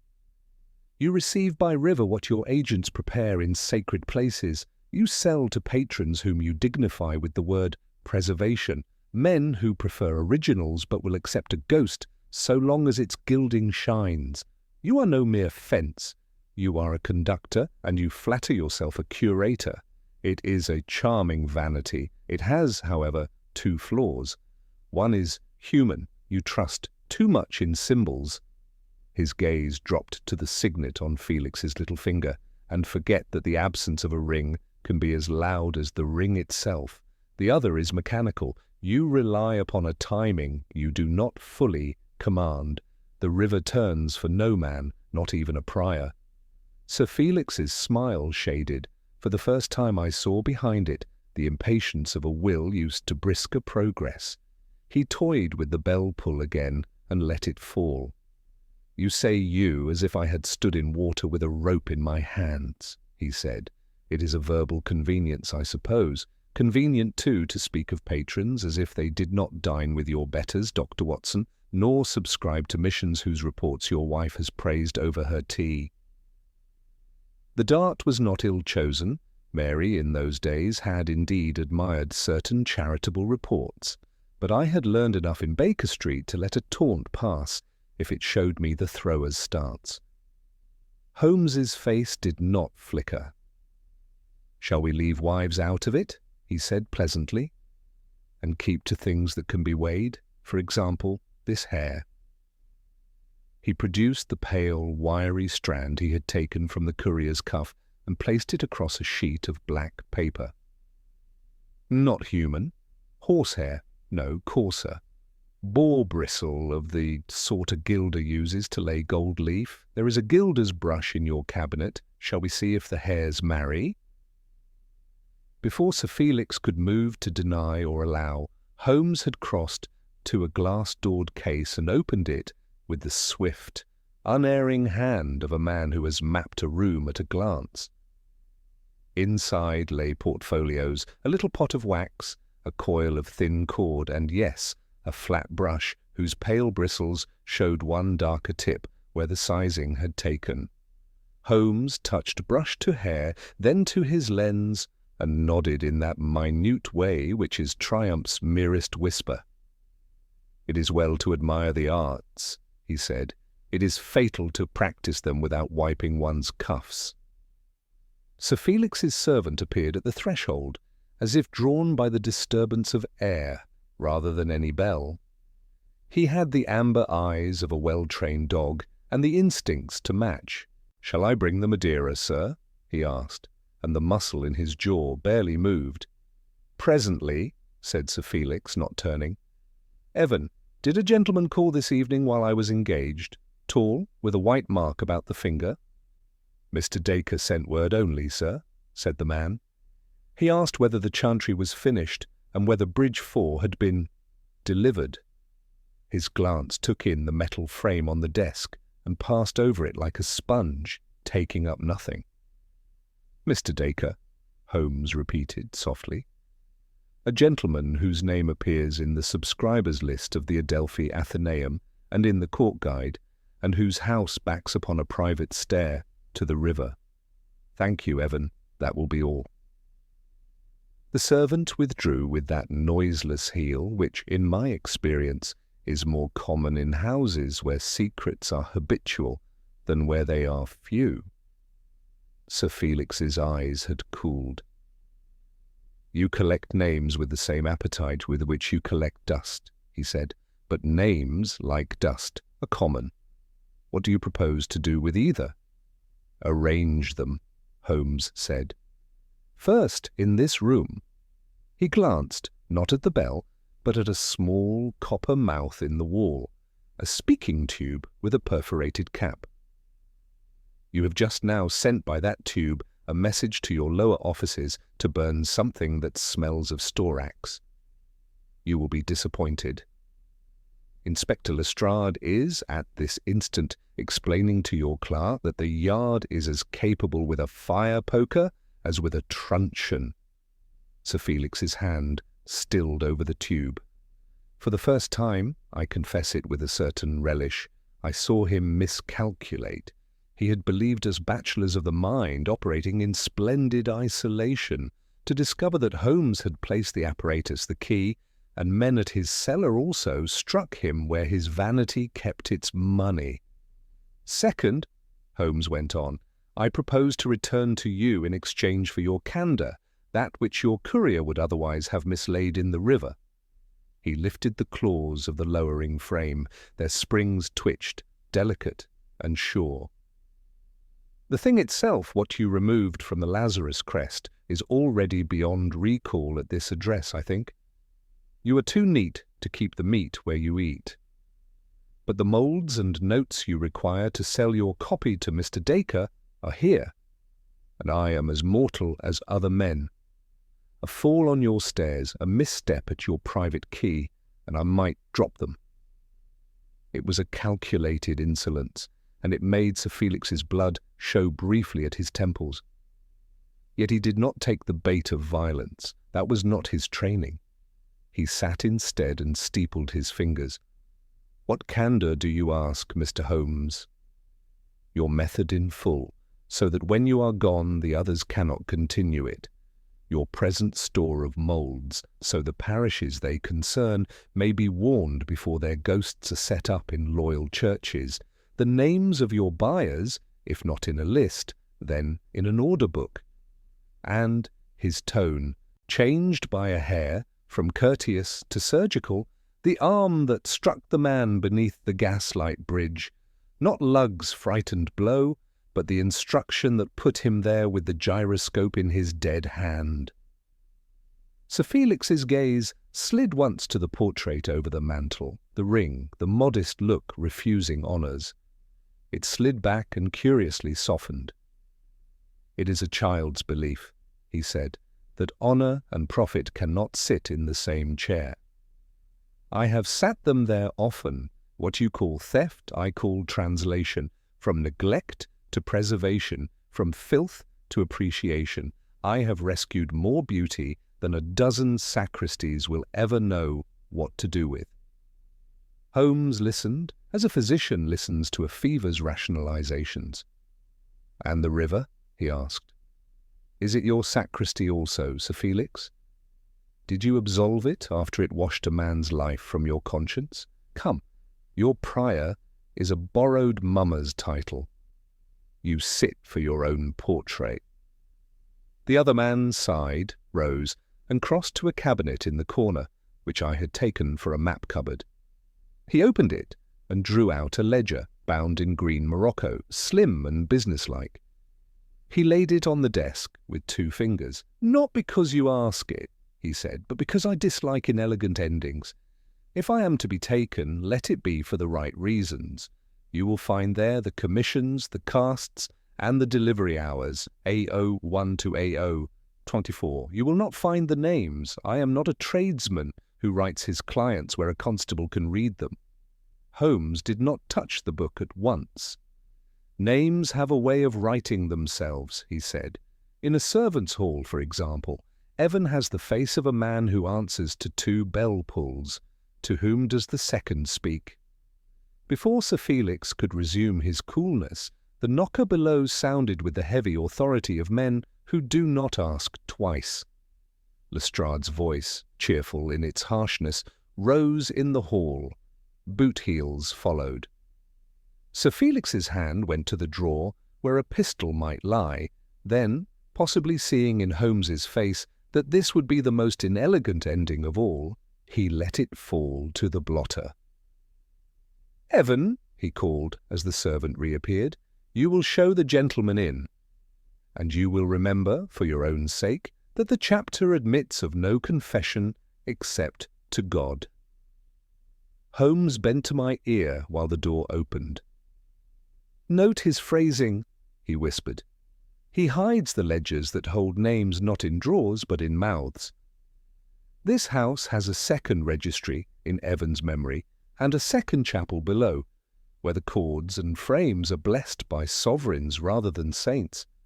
When Lestrade has done banging, we will descend." Lestrade filled the doorway like a gust. "Evening, Sir Felix," he said heartily. "We'll have a peep at your cellar fires and your desk drawers, if you please, and a stroll to your private stairs after. Mr. Holmes, I see you have begun without me, as usual." "On the contrary," Holmes replied, closing the green ledger and handing it to the inspector as a maitre d' presents a menu. "I have merely kept the soup hot. The fish course is in the scullery. And the roast—" His eyes flicked once to the speaking tube. "Is about to smoke." Lestrade's men flowed through the house with that peculiar blend of bustle and discipline which turns a gentleman's corridors into a barracks in the space of a minute. Sir Felix stood with an air of resigned fastidiousness, as though the intrusion offended his senses before his conscience. Holmes, who is susceptible to neither, inclined his head toward the speaking tube. "If you will indulge me, Inspector," he said, and without waiting for assent, unscrewed the perforated cap. A warm breath exhaled upon his cheek, storax and hot iron. "The cellar is alive," he added. "Someone below is making your work lighter or heavier, according to his choice of flame." We went down a narrow flight smelling of damp rope and polish. At the half-landing, Holmes paused and drew his hand along the plaster. It came away dusted faintly with a pale glitter that the lantern picked out in restless points. "Zinc sulphide," he murmured. "Our glow in darkness. They have been marking even here." The cellar opened into a long room, part workshop, part sacristy manqué. Frames like the captured lowering apparatus hung upon pegs. Coils of cord lay in orderly skeins. A bench held pots of wax, brushes, and that violet ink which had by now the significance of a signature. At the far end a small furnace throbbed, its mouth open like a beast's. Before it knelt the servant Evan with a pair of tongs and a bundle of papers. He turned at our entrance with the expressionless calm of a man who has already made up his mind to one course and will walk through cudgels to reach it. "Put the papers down," Lestrade said flatly. Evan obeyed, but in the manner of one fulfilling a form. Holmes was already upon the bundle, not to snatch, but to sort. He lifted the top sheets, fanned them once, and smiled that fractional smile which is all the triumph he allows himself. Instruction slips AO 14 through .16, addresses coded as North 2 and Temple 1, and here, he pinched another leaf, a memorandum in a neater hand. Delivery, Dacre, midnight, Riverstair. Mr. Dacre does not wait upon Providence. "Nor shall we," Lestrade growled. He jerked his head to his men. 2 on the back stairs, 2 on the river door. Evan, you'll tell me whether your master keeps a boat." The servant's amber eyes flicked once to Sir Felix and then returned to the furnace. His face did not change, but the hand upon the tongs tightened infinitesimally. "I have seen such dogs in country houses, intelligent beasts who attach themselves not to a cause but to a man, and who will do an ugly act with a clean conscience if the hand they love gives the signal." Holmes intervened with a gentleness that surprised me. "You have kept 2 ledgers, Evan," he said, "one in Morocco and one behind your teeth. If you empty your mouth of names now, you may yet keep your master out of a rope and yourself out of Millbank. There are juries who understand a servant's predicament better than you suppose." Evan looked from Holmes to Sir Felix, and in that instant the elegant criminal made the first honest movement I had seen from him all night. He shook his head, only a degree but enough, and said very low, "Stairs, Evan, not names." It was a command not to betray, yet I saw in the servant's face the second command nested within the first. Do not fight, do not burn, do not die stupidly. He set down the tongs. "The river stair gives to the Adelphi Arches," he said. "There's a sally port under 3. A boat waits at the turn of the tide when we send for one. Mr. Dacre's man whistles twice and along." "Good," Holmes said quietly. "Inspector, your net belongs under the arches. Do not appear too soon. A shy fish turns back at a shadow. Watson, if you please, you will come with me by the area steps. I have a small part to play that requires an unexceptional companion." "You have your disguise in your pocket?" I asked, half in jest. "In my hand," he answered, and lifted the captured apparatus so that its claws winked like a badge. Reputations are made as often by carrying the right tool as by wearing the right face. Sir Felix gave a dry laugh.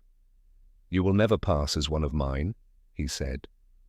"On the contrary," Holmes returned, with that gaiety which comes to him when the air is thinnest, "I mean to pass as you."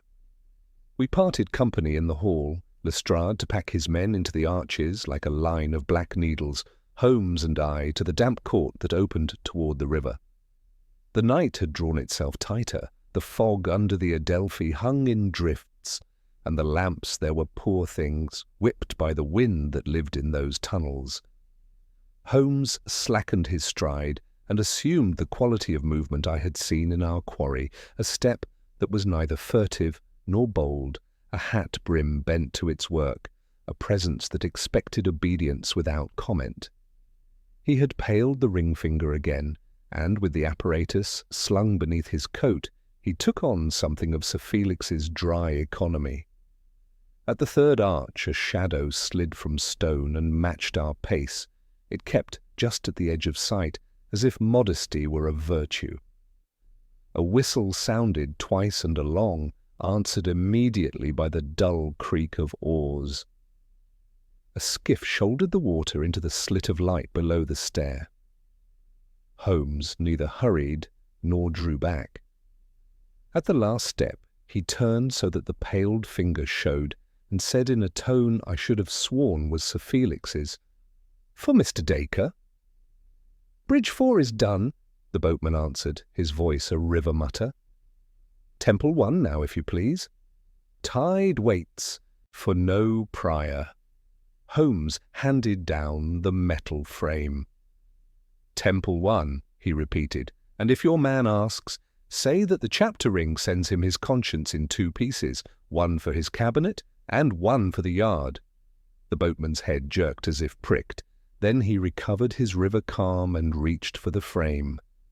In that instant a second figure rose in the boat's stern. He had the tall hat, he had the careful hands, and when the lamp's swirl caught his face, I saw with the little shock that always comes when deduction meets its flesh, the smooth, fine features of Mr. Dacre, patron of missions, subscriber to the Athenaeum, possessor of a private stair, and I dare say a private theology.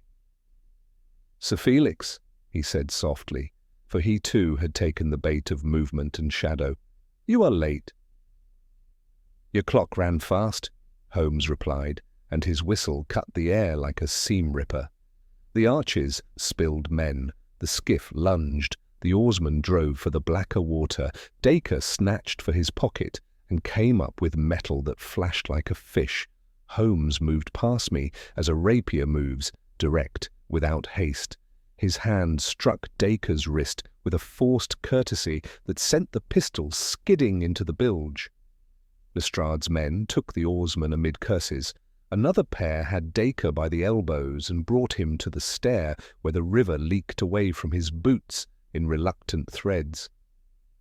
"Mr. Dacre," Lestrade said cheerfully, "I regret to inform you that your midnight row has run aground. We will have a look in your boat now. Any saints in boxes? Any consciences in wax?" "There is only one conscience here," Dacre said, his voice steady and contemptuous, "and it belongs neither to the police nor to your mountebank." He lifted his chin towards Sir Felix's house, as though to include it in his disdain. "I have bought what churches neglect, and I will answer to better men than you." Holmes regarded him with an odd pity. "You will answer to a jury which is precisely that, better men than we. Meanwhile, your man keeps his time well. He has brought Temple One's device as ordered. You see, Inspector, the habit of repetition will hang your case like a chain across a river. It leaves marks on ledgers, on cuffs, on tides." We searched the skiff by lantern light. Beneath a tarpaulin lay a package wrapped in oiled cloth. Within, a cast of the Lazarus ornament in fresh plaster, perfect down to the nick, where the serpent's tongue touched the cross. Beside it, in a smaller parcel, lay the thing itself, the gilt original, cut from its stone bed with a care that might have served in a theatre carpenter's room. Holmes held it without triumph, and then handed it to Lestrade with something like reverence. "Return it under seal to St. Saviour's, and set a man with a stool in the chantry till morning," he said. "Let Mr. Penrith sleep by his lock with a constable's truncheon as a bolster. It may yet be said that the church kept her own." Dacre laughed once, without mirth. "And what of Sir Felix? Will you break the arm that guided the hand, or merely pat it for its neatness?" Holmes's gaze touched the shadowed stair where Evan stood with two constables, and then returned to Dacre. "Sir Felix is upstairs with a ledger and a portrait for company. He will go with you.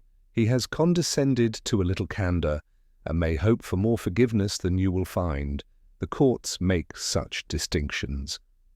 We took our prisoners back through the arches, with the river making its old complaint at our heels. In the hall, Sir Felix awaited us with that composed pallor which is the bodily form of a mind writing a careful last page. He did not look at Dacre, Dacre did not look at him. They had been partners along a line that neither could quite admit, and partnership is a fragile rope when the tide runs the other way. Holmes set the captured apparatus once more upon the desk between them, and touched it with his finger, as if closing a demonstration. "Your mechanism," he said softly, "is admirable and over. What remains is the human part. Who wore the name Prior first, and who whispered it into an artisan's ear? Which of you sent Lug to the bridge, and which of you taught him to strike? How your money travelled, and how your influence will fail. The rest, ink, wax, cord, and time, belongs to the yard." Sir Felix inclined his head. Dacre's mouth tightened and then relaxed into a smile that was almost weary. "It is always the same," he said. "A clever man builds a channel, a cleverer one diverts it. Gentlemen, shall we go where cleverness counts for less?" Lestrade, who relishes such turns when they end in handcuffs, obliged them. As the door closed upon the party, Holmes lifted the pale hair, the bent 8 slips, and the little disc marked A.O. to Threen, and tucked them away like a physician putting by instruments he will sterilize in the morning. "You have set the trap," I said, when we were alone at last, "and closed it. What remains?" "The telling of the story to a man who deserves it," he replied, taking up his hat. Mr. Penrith will sleep lighter if he understands how a word like preservation can be made to mean its opposite. And after that, Watson, we shall see whether the river has one last secret to push at our feet before dawn. It is in the nature of such schemes that a small thing, an unpaid boy, an uncollected ticket, drifts to shore when the grander parts have sunk. We left Sir Felix's house with the green ledger under Lestrade's arm, and the ironies of polite crime lingering like perfume in the corridor. The river, made virtuous by conquest and constables, beat its slow penitence under the Adelphi. Holmes, who never confuses the arrest of men with the conclusion of thought, turned us not westward for home, but south by way of the bridge.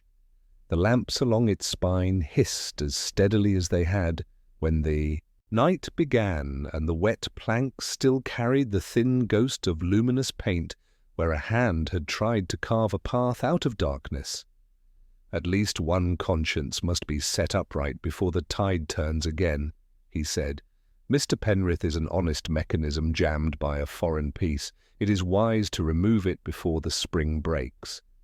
We found the sacrist in the Lazarus chantry with a constable on a stool outside, and the recovered gilt set upon the altar in a cloth, waiting for the morning's formalities. Penrith's narrow face had lost the rigid misery of earlier. There was a spent, hopeful humility about him, such as I have seen in decent men who have just told the truth to a hard listener. "I have written for the Dean," he said at once, "and for the warden of the chapter. I shall resign my custody of the keys until they judge me fit again." "You will do nothing of the sort," Holmes returned, to the fellow's evident astonishment. "You will keep your keys and your ledger. Do you resign a lamp because moths have come? No, you trim the wick and set a guard." The sacrist's eyes filled in a most unclerical way. He swallowed and steadied himself with a professional air. "You will tell me," he said, "how they did it. In outline only, there is a certain decency owed your sleep." Holmes took up the little metal disc marked A.O. Threen and set it beside the gilt. They began with a proposal couched in piety, moulds to repair the fading work. A mason was found to take impressions by night, and when the moulds were neat, the originals were cut for sale. A private patron with a stare to the river received the relics, Mr. Dacre, while our prior arranged the mechanics and the market. Luminous marks on planking guided a lowering frame, a crude gyroscope and a steady eye kept the level. The river's hourglass provided the interval. A speaking tube and coded slips moved the hands. When curiosity or conscience looked too closely, he inclined his head toward the water. A blow sufficed. Penrith sat very still. "I have been careless with holy things in the name of holy purposes," he said. "It is an old sin." "You have been credulous with men," Holmes corrected gently. "It is an old habit." He glanced toward the isle. "We must be off again. The river owes us a trifle." "What trifle?" I asked, as we stepped back into the damp night. "The sort it yields when a large machine is taken to pieces," he said. "A washer rolls under the table. A boy finds it." As if summoned by the doctrine, a small figure detached itself from the shadow of a buttress and hovered with the air of one who both fears and desires to be noticed. He could have been any of 100 river urchins, bare ankles, cap like a shed leaf, bright eyes under dirt, but there was a proprietary look about his grubby fist. "You're the what was looking at the shine paint," he said to Holmes. "I kept out of your blue men's way. Found summit at the piles when the tide dropped. Worth a tanner if it is." Holmes's hand went to his pocket. "2 shillings, he said, "if it is what I hope." The boy produced, with ceremonial reluctance, a small oilskin wallet much distressed by water. Holmes opened it with the tweezers as though it were a specimen. Within lay a tram ticket, Borough to Blackfriars, punched at 7:30, a dog-eared card from Hayward and Keene acknowledging payment for 1 bottle carbolic and 1 alum, the corner marked with a triangular chip, and a folded note in an angular clerk's hand. Mr. Dacre requires clean copies for Mr. M's inspection. No names in the minute. J.H. The violet of the ink had stained the fold like a bruise. Holmes paid the boy without haggling and kept the wallet in his palm as we walked. His voice, when he spoke, had that softened timbre I have heard when an unknown dead man is about to receive his name. So, J.H. procures carbolic with a chipped lip, knows the duplicating trade, buys a tram to Blackfriars at the very hour we marked. The capstan grease on his waistcoat puts him at the wharf. His boots with the steel peg belong to a man who walks far on stone. J.H. is not a riverman. He is a clerk who has lately walked the riverside on an errand beyond his habit. For Dacre, I said. Holmes half shrugged. For Dacre, or against him? No names in the minute is an office phrase, but to whom was it addressed? The lettering is strained, as if written standing quickly. It may have been a copy to keep the message straight in his head. The important point is the direction of fear.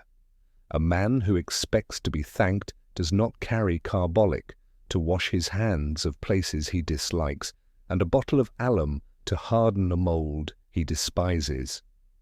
We had gone only a dozen paces, when Lestrade, looming out of the fog like a more genial gargoyle, fell in beside us with news in his pockets and satisfaction in his gait. "We have them snug," he said. "Sir Felix sits like a bishop under a sermon, Mr. Dacre like a patron at the end of it. We found in the cellar a list of Temple and North with ours, and a drawer with wax in the smell you named, Mr. Holmes. The river stair shows marks of haulage, all very neat. I begin to think for once that the jury will not enjoy themselves at our expense." Holmes handed him the oilskin wallet. "Then give them a name to season the dish. J.H. Lestrade turned the contents, grunted, and beckoned a constable to fetch a notebook that lives, I believe, under the man's very ribs. J.H., he said. "We had a missing person note yesterday from Messrs. Dacre and Collingridge, junior copyist absent from his desk since afternoon. Name of John Hargreaves. If that's the gentleman under your bridge, we shall have a simple tale to tell. Clerk sticks his nose where it is not wanted. Clerk goes to river. Clerk does not return." "Too simple," Holmes said. "Hargreaves may have stuck his nose, but I think he meant to put a word between his master and a crime. He carried the gyroscope not to aid the theft, but to verify the set, then to accuse with certainty. He was of the old breed of clerk, the sort that still believes minutes are the conscience of great men." Lestrade cocked an eye. "You will make a jury cry, Mr. Holmes, and thereby complicate a straightforward matter. But I will allow your sentiment if you will allow my bracelets." He tucked the wallet away. "There's a messenger at the station from Hayward and Keene, eager to swear to the chipped lip. The chemist will put Dacre's hand in the cupboard. As for the speaking tube—" Holmes halted him with a small gesture. "Leave a man at Sir Felix's tube for an hour. The habit of command is hard to lay down. He will pull twice more before dawn, once to save a paper he forgot, once to tell Evan not to confess. The second will be worth hearing." "You think the servant will turn?" I asked. "I think the servant has already turned once, from burning to telling us where the stairs opened. He turns about his master. If the orbit shifts, so will he. It was near 3 when we came at last again to Baker Street. The fire there, obstinate in its duties, stirred at our entry. Holmes went directly to the chemistry table and set upon it, with a curious reverence, 3 small things. The bent 8, slip, crinkled and drying. The disc from the chantry, stamped A.O. Ithridine, and the little gilt ornament from Lazarus, now swaddled again like an infant against harm. "Your trophies," I said. "My arguments," he corrected. "The bent 8 will prove the chain by which orders ran. The disc will give us the count of operations. The gilt will give a dean a sermon he actually means. As for Hargreaves," he laid a hand upon the empty wallet, "he will have his name and his minute." "You will write it, Watson?" I confess my hand tightened upon the back of the chair. "Gladly," I said. Holmes's violin lay upon its stand with its bow loose. He plucked once at the string and then let it alone.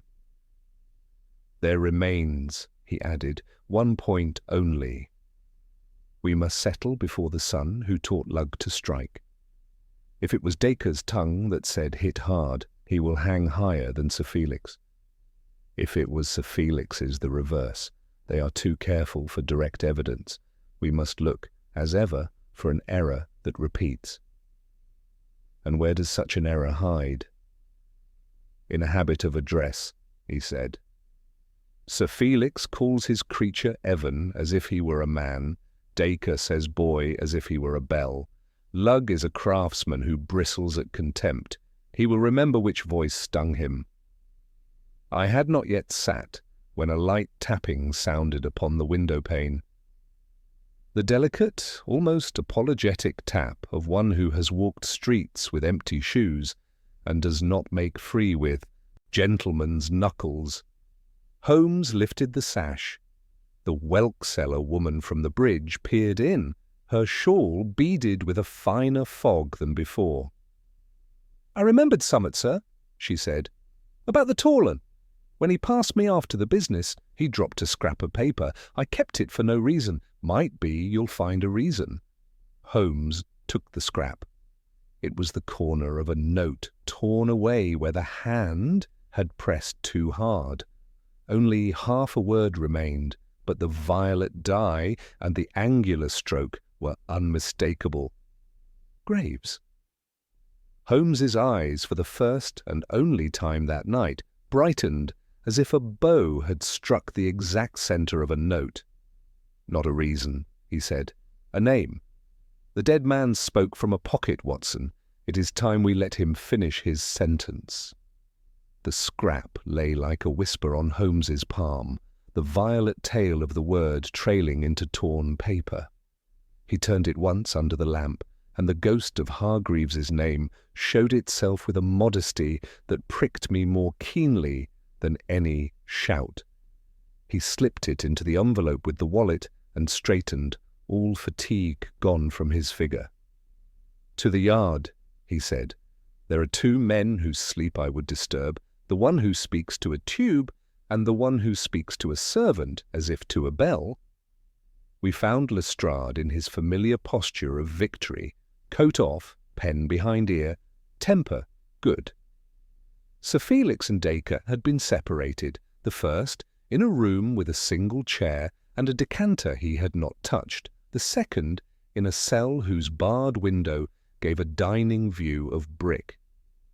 Evan stood in the passage between, very upright, very quiet, as if waiting upon the next order of his life. Holmes asked for 3 small things before we began.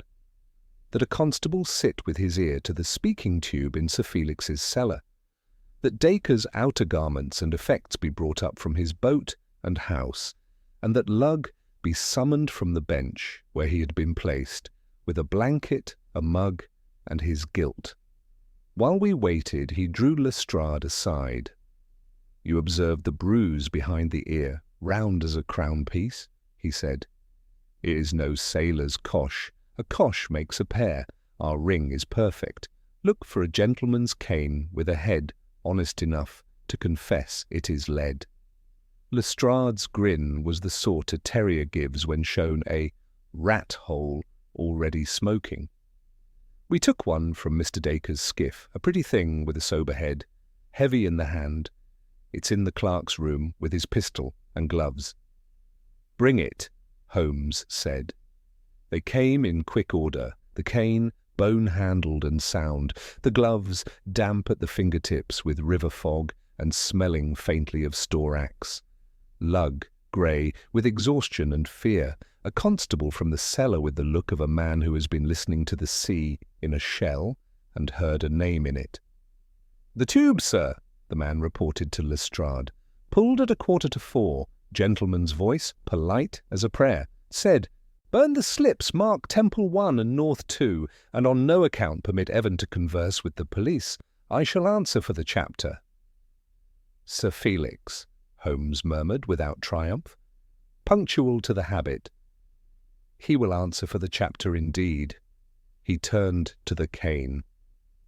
With a surgeon's economy, he unscrewed the head, a dull circle of metal, a shade brighter at its rim where friction had polished it, winked.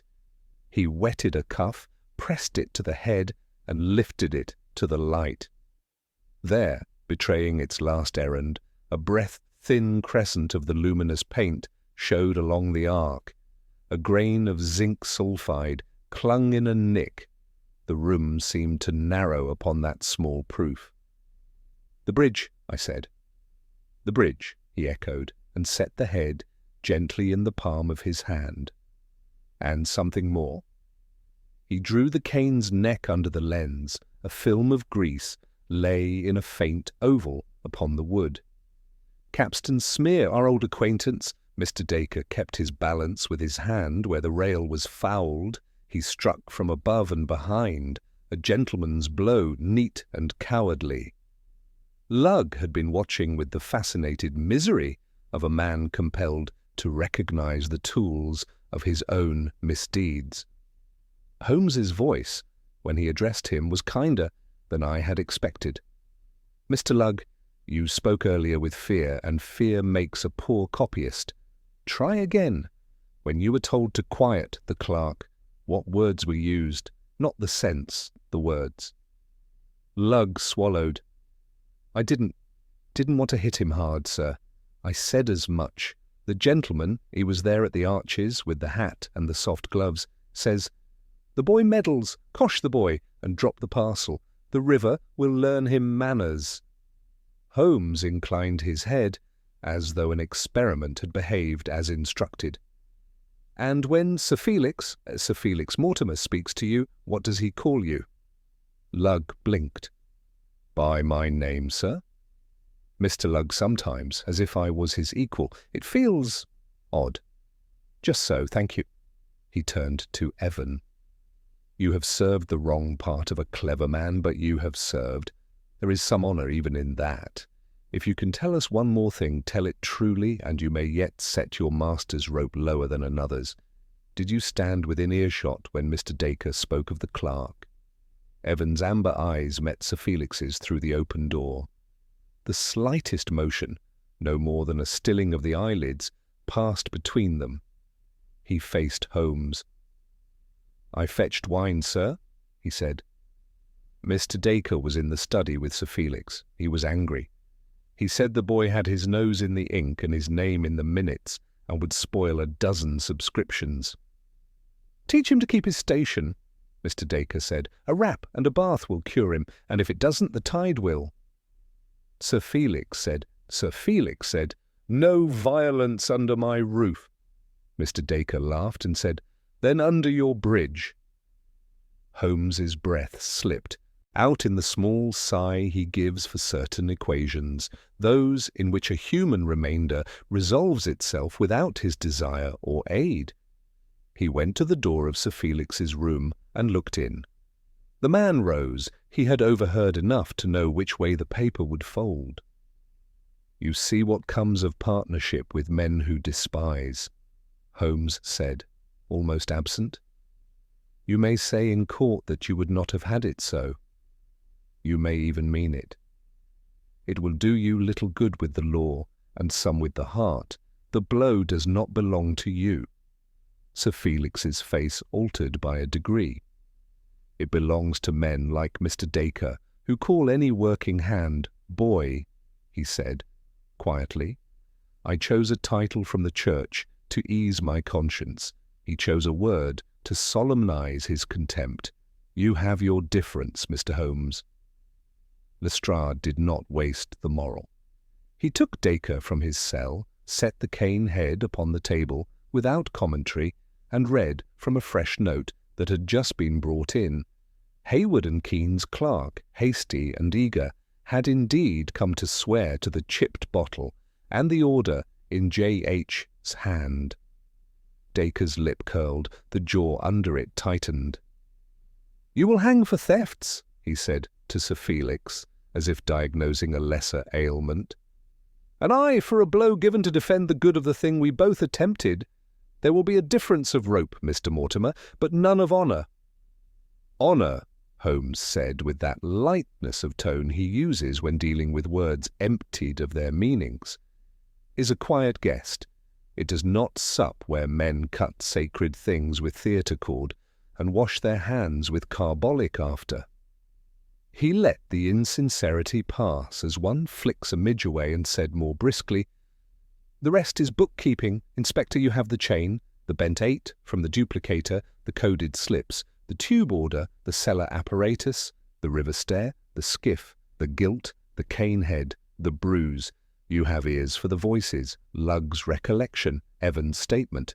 You have the dead man's name and his errand to tie the knot. Shall we add an end the jury can touch?" He set the scrap from the whelk cellar beside the oilskin wallet and, with the delicacy of a surgeon's stitcher, fitted the torn edge to the fold marks. The half-word married the crease in the way a thing returns to its origin when a clever hand shows it the path. Even I could read it now. Hargreaves. Beneath, in J.H.'s neat angularity, the concluding line of the note we had found in the wallet. Mr. M.'s inspection, no names in the minute. "Mr. M.," Lestrade said, almost cheerfully. "Mortimer. Sir Felix, you are courteous even in your secrecy." Sir Felix bowed once, as if accepting a card. It was the smallest, saddest movement I have seen in a criminal. The man had arranged his furniture precisely and found there was no chair left for him. Holmes was not yet done with his repetitions. He nodded to the cane. "One last experiment, Inspector. If Mr. Dacre would oblige us by speaking a single phrase in his natural tone, I think we shall give Lugg's memory a rung to stand on. Say only, 'Cosh the boy and drop the parcel.'" Dacre's nostrils flared. He was a man who hated being used even as a mirror. "You will have your vaudeville without me." Holmes's eyelids lowered a fraction. He changed position, not much, only a pace nearer, so that his shadow lay across the table between them, and said, in that curious way he has of unstringing a man with courtesy, "Then do not oblige me, oblige yourself. If you will not, we will use Evan's word and the jury's ear. They are less exact. I prefer accuracy. It is kinder." Dacre looked from Holmes to Lestrade, weighed the petty humiliation against a larger theatre, and spoke the phrase exactly as Lugg had reported it. The contempt in the vowel of boy set every hair of my neck on end. Lugg flinched, as if a hand had been raised behind him in the dark. "That's him," he whispered. "That's the voice has said it." Holmes nodded once. "Enough," he said, and the room let out a breath it had held. There remained only the decent business. Lestrade's statements were taken. Evan, with the calmed eagerness of a man who has chosen his bank at last, made his. Lugg, steadied by Holmes's few dry words on the difference between panic and malice, signed his trembling. Sir Felix wrote without flourish, Dacre with a practised hand. Dawn bled into the east behind the soot of London, and the lamps of the Gaslight Bridge paled in their own halos. On our way out, we met the whelk seller once more by the station door, shawl still damp, basket still on her arm. Holmes paused to touch the brim of his hat to her, a courtesy he had not thought to extend to Sir Felix. "You kept London's minute," he said.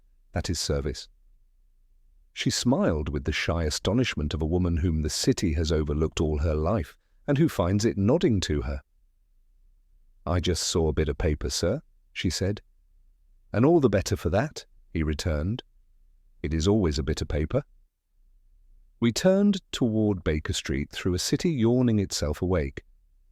Holmes, who had been music silent all night, hummed half a bar of his melancholy march and stopped. "There is one thing more," he said.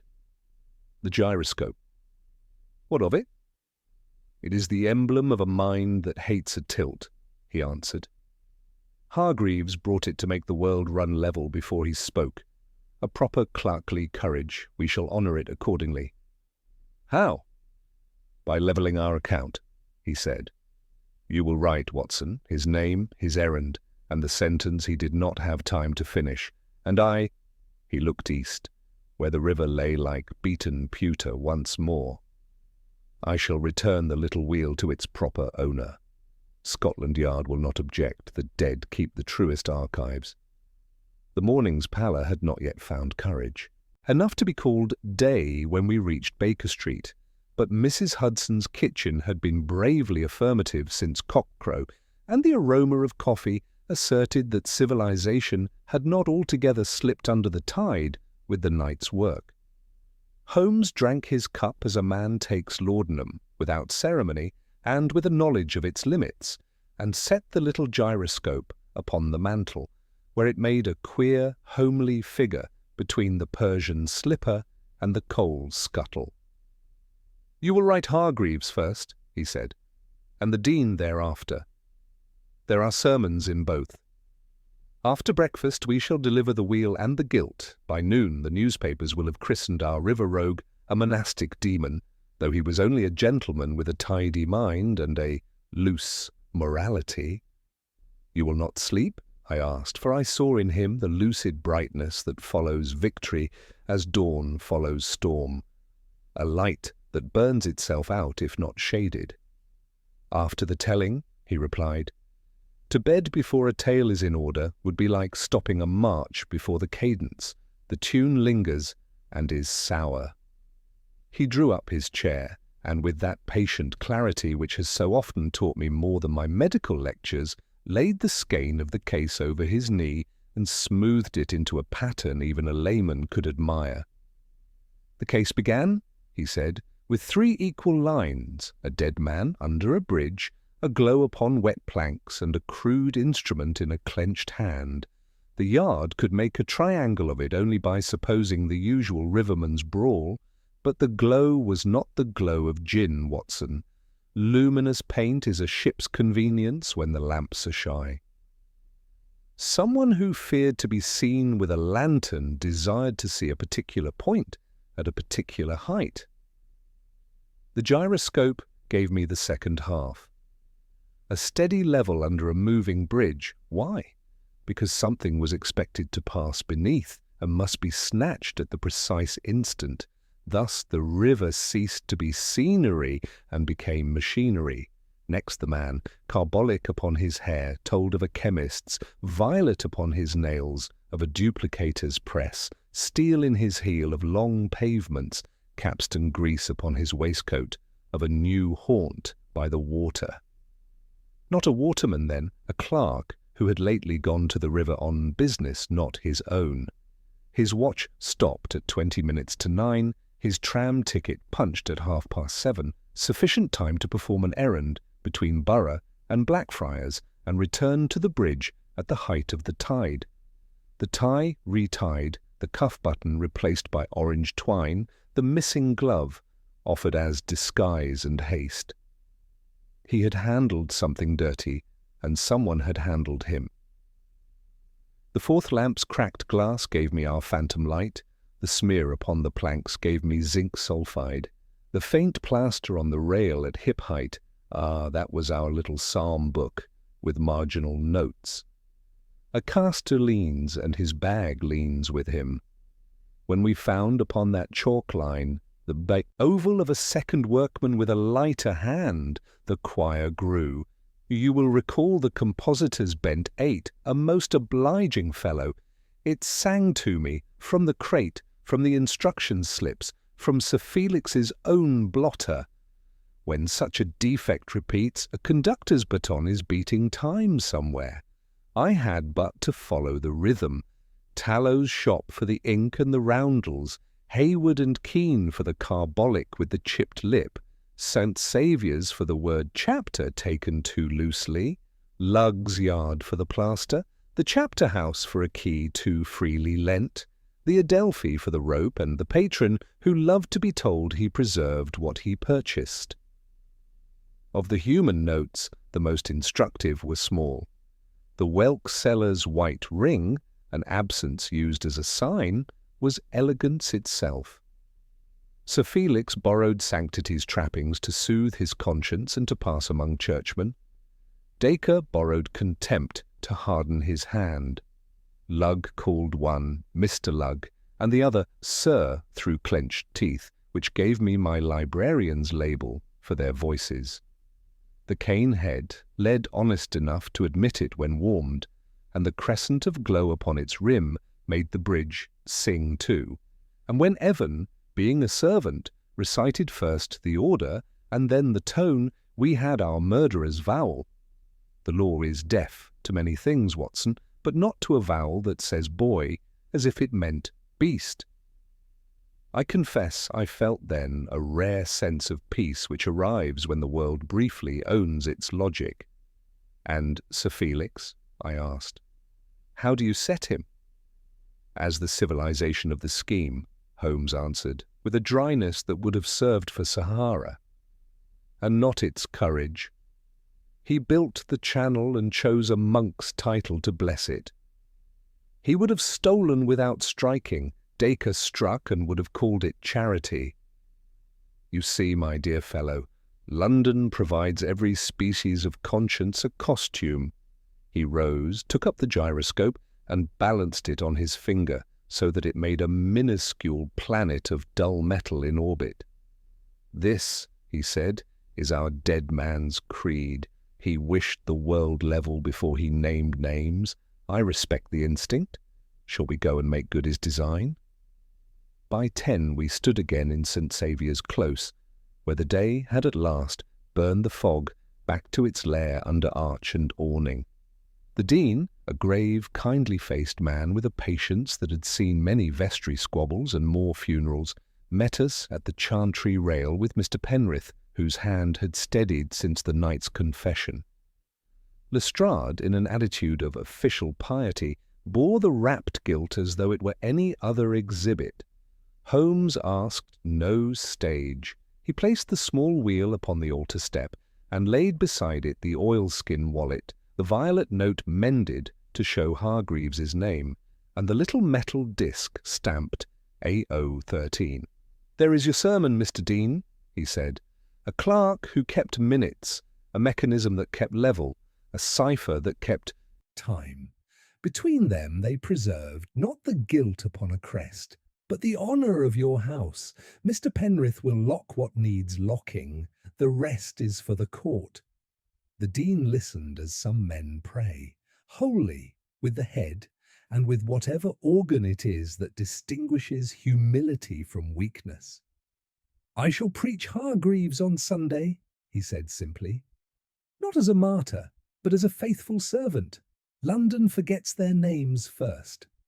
"Then write it where forgetting is slow," Holmes returned, and with that the last stone of the night's edifice seemed to fall into its proper course. Lestrade, who would have been bored at a coronation but never at a conviction, cleared his throat and spoke of warrants and committals. The machinery of the law has an appetite that, once wakened, must be fed promptly. We went out into the noon among the honest noises of a city relieved to find itself still standing. The clop of drays, the shriek of boys, the bargaining of women. Holmes's energy, strung taut for hours, eased at last to its natural tautness. He is never slack. We took a hansom and turned toward the river, at his insistence, by way of the Gaslight Bridge.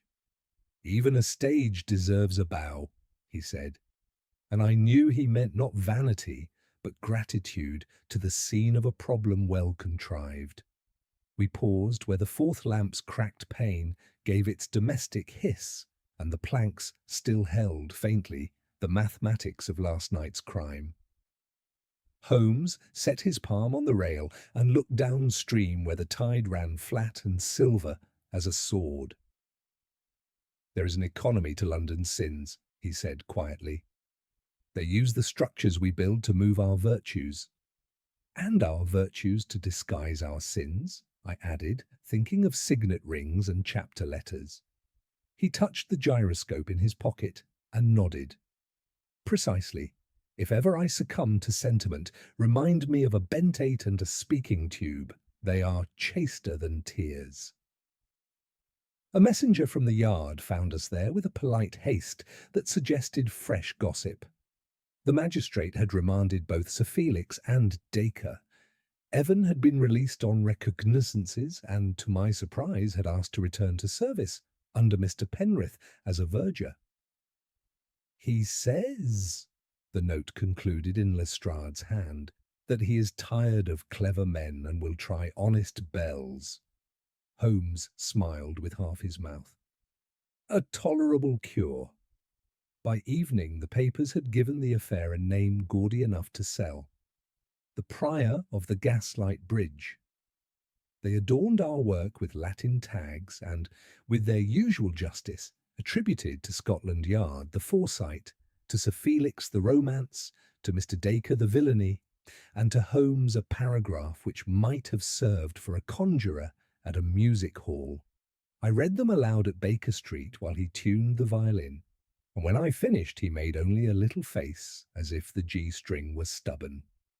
"You will do better by Hargreaves," he said, and the bow drew out a phrase so spare and exact that it was hardly music and wholly meaning.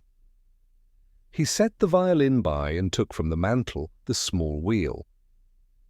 "There is a debt," he added, "to a man who thought level thoughts."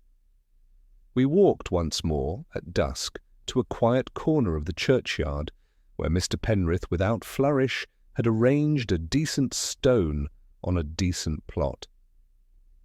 The clerk's name would be cut there in a week, for that night a slate bore it in chalk, and the dean's hand had set beneath. He kept the minute. Holmes placed the gyroscope on the fresh mound, turning it so that the dull rim faced the west. It made a humble monument, neither pious nor proud.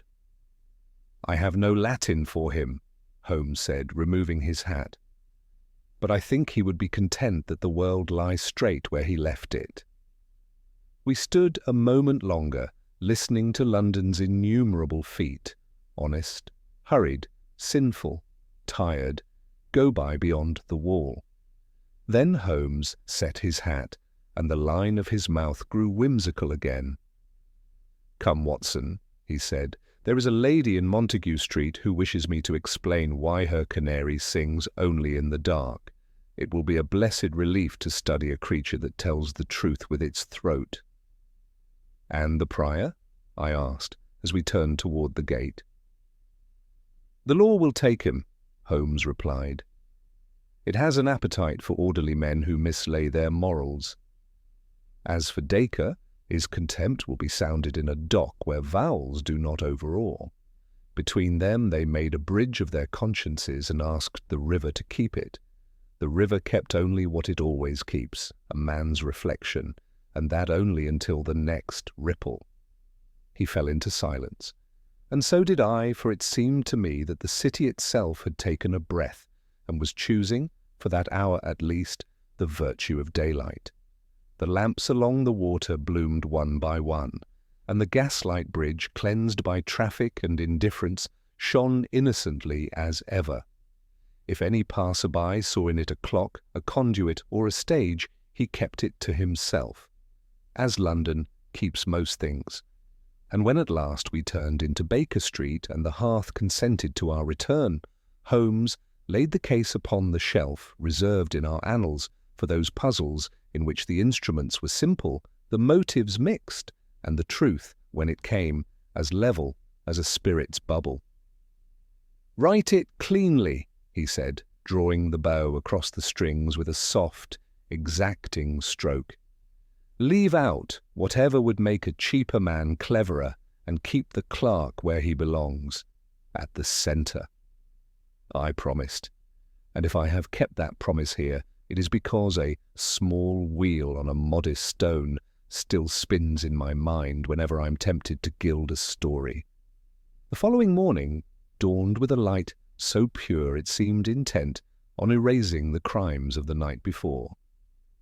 Yet the river, ever unwilling to forget, carried its dull sheen of memory through the arches beneath the Gaslight Bridge. Holmes stood at our window, the day's papers unopened on the table beside him, his long figure outlined against the pearly glow. I had finished the narrative he had charged me with, and the ink still glistened wetly upon the page. He turned at last, the shadow of a smile tracing his lips. "You have written him well, Watson," he said quietly. "Hargreaves will not vanish into the city's oblivion as others have. The man who died believing in order will live by the order of your words." "It was you who brought that order," I protested. "Merely a servant of sequence," he replied. "Every mind that perceives a chain of cause and effect performs a kind of justice. My trade is only to ensure that the chain is not broken before the end."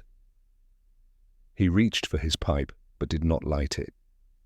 The silence between us carried the echo of that long night, the bridge, the glow, the river's restless murmur. At length I said, "And what of Dacre and Sir Felix? You have seen such men before, but I confess there is something singular in their downfall." "Singular only in its disguise," Holmes answered. "The city is full of men who worship virtue until it inconveniences them. Dacre's contempt was open and therefore crude. Sir Felix's conscience, trimmed to fashion, was a subtler disease.